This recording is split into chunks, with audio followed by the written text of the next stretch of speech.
Good evening, everyone. Welcome to another episode of Light Sports Ramble. As always, my pleasure to come to you this evening.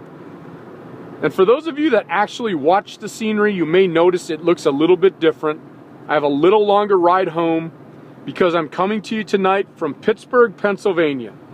So yes, I've made the transition, started my new job today, and I absolutely love it. And so the rambles will probably be a little bit later than normal, just because my responsibilities and my schedule have changed slightly. But as I told you, it's not going to affect the production of the Light Sports Ramble. I love doing it so much. And now, being back in Pittsburgh actually prompted me for a topic tonight. I will touch on what I saw yesterday when I was flipping through the games on NFL Sunday Ticket. I'll give you my prediction for tonight's Dolphins-Saints game. I think it's going to be a good one. But I was driving to work today, and I had on Sports Radio Pittsburgh, and something that just really gets under my skin. And that's those fans that say, I've given up. I'm not paying to watch them play. I'm turning the game off. I'm never going to watch another game. Now, I understand frustration. The Steelers are 0-4. They haven't been 0-4 in such a long time. I understand frustration. For the loyal listeners, you know Evan and I get frustrated on Thursday night with the Packers. But that doesn't mean on Sunday that I'm not going to watch the game. I may walk away from the game for a couple minutes, but I'm going to come back to it. And very rarely do I ever walk away, no matter what the score is. I mean, I grew up in a time when the Packers sucked. When 5-11 was a good year. And so it just gets under my skin when people, so-called fans, are saying that they're not going to go to the games, they're not going to watch the games. Well, what kind of fan are you? To me, that's not a true fan. It's almost like a marriage vow, for better or for worse. You got to take the good with the bad. And right now, the Steelers are bad. But for you parents out there, when your child is down, do you kick them even more and say, get out of my house or I'm not going to support you? I mean, how much vested interest do you have as a fan? Because I guarantee if they were 4-0, the conversations would have been much different this morning. I don't know, maybe I'm crazy. Maybe I'm overreacting. But if you're a die-hard true fan of your team, you cheer for them in good times and in bad times. And believe me, I've suffered through some bad times with the Green Bay Packers. But it never stopped me from being a fan. Now, fans can get upset. I do. And I've said this. Evan and I get upset with the Packers. We question things they do. But I'm not going to boycott the game. I'm not going to give up on them. So that's just one thing that I got today. First day back in Pittsburgh, going to work. People saying they're not going to the game anymore. Person called up season tickets, and they're going to sell their tickets if anybody wants them to get a hold of them. That's ridiculous. What kind of fan are you? Just because they're losing, you're going to stop cheering for them? What if they won 12 in a row? Now, probably unlikely.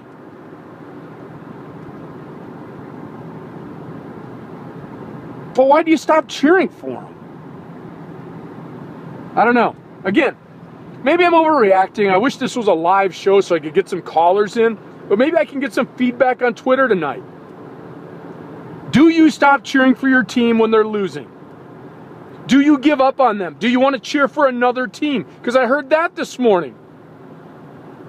And I mean, the time I lived in Pittsburgh, for a fan to call up and say, I'm so disgusted with the Steelers, I'm going to start cheering for the Bengals? Well, come on now. That's ridiculous. But hey, that's your opinion, that's fine. But I hope you're the first one who doesn't even cheer for them when they start winning again. Because they will eventually. That's human nature. And then you'll be the best fan in the world. That's what gets under my skin. Those fans that are two-faced. Because there's a difference between frustration and giving up on your team. And if you're going to give up on your team when they lose, then just give up on them altogether. Go find another team and keep giving up on them when they lose. I applaud those fans that go to the Jacksonville games. Granted, they might have went for the free beer, but they're there for their team. And they're probably not going to win a game all year. Heck, they may not score a touchdown again all year. They're bad. They are very bad. But there are some diehard fans that go to the games and cheer for them, even though they know they're going to get a butt whooping. Those are true fans. So think about that, folks. It's okay to be frustrated with your team. It's okay to question the coaching. It's okay to question the ability of the players. But don't give up on your team when they start losing. That's not being a true fan. So, off to some other news. Had some interesting stuff going on yesterday. Big upset, Buffalo beating the Ravens. That was awesome. That was real awesome. So you know what, Pittsburgh fans, you're only 2 games out of first place. Now, again, granted, you have a lot to improve on. But heck, you're only 2 games out of first place. And how about the Browns? They deal Trent Richardson, and they've now won 2 games in a row. Unbelievable. Alex Smith continues to impress. Pretty good game by Mr. Smith. That was awesome to see. And then, last night's game. New England and Atlanta. I think Atlanta's in some trouble. I think they are in some serious trouble. At 1-3, the Saints being 3-0. And I think the Saints go to 4-0 tonight. That puts them 3 games back. That is a tough hole to dig themselves out of. Because right now, they're also losing the tiebreaker because the Saints already beat them once. It's unbelievable. My upset picks, I was 2-3. I'll go through them. I picked the 49ers over the Rams. I thought the 49ers on Thursday night put their foot down and said, enough is enough. Let's get back and play 49er football. They did that. They pounded the ball with Gore, and they demolished the Rams, who I think are a pretty good team. Not a great team, but a solid team.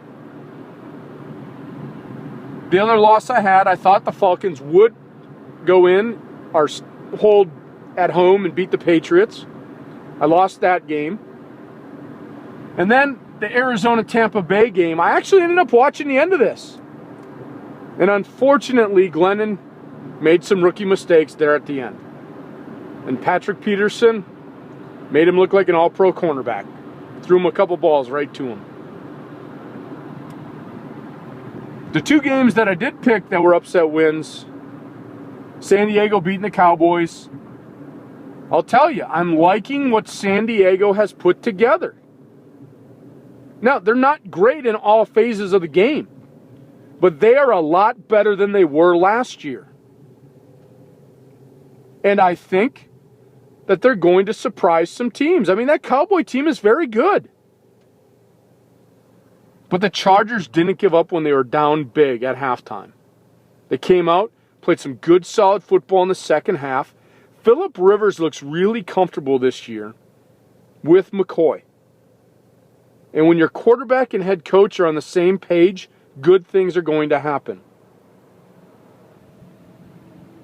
And another disappointment from the weekend, I picked Seattle to win. But Houston was ready to put this game away. An aggressive play call with just over 2 minutes to go.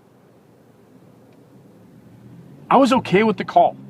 I'm okay with being aggressive to try and get the first down, to try and move the chains, to try and keep the clock running and end the game without even giving Seattle the ball. I'm okay with the call. But Matt Schaub, you just prove how inadequate you really are as a quarterback. You forced a pass that led to a touchdown. Throw it away. Throw the ball away and punt it. That's what is going to keep you from ever being an elite quarterback. My last upset pick that I had, and I know my buddy Mark on Twitter, we tweeted yesterday, we both picked Jay Cutler will be Jay Cutler again.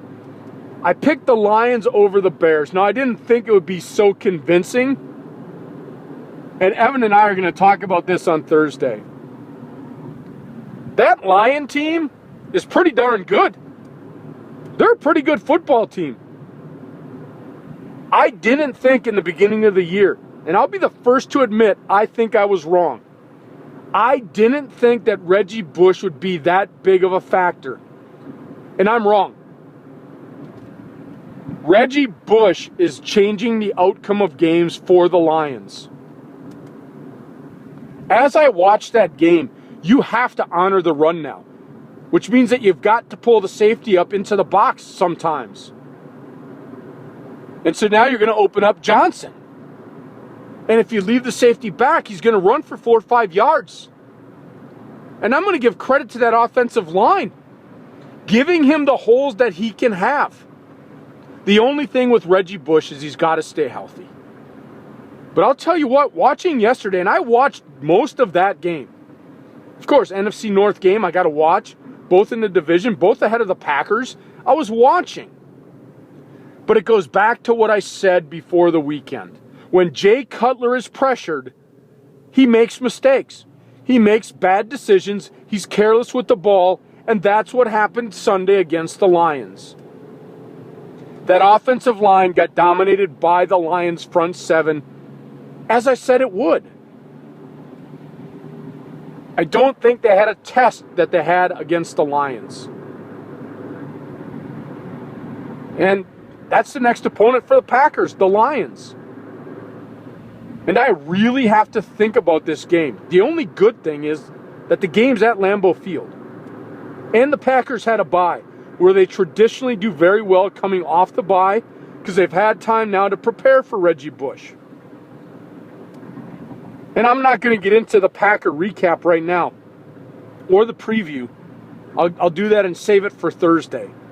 But there's a lot of keys to this game, and Evan and I are going to have a great conversation about it.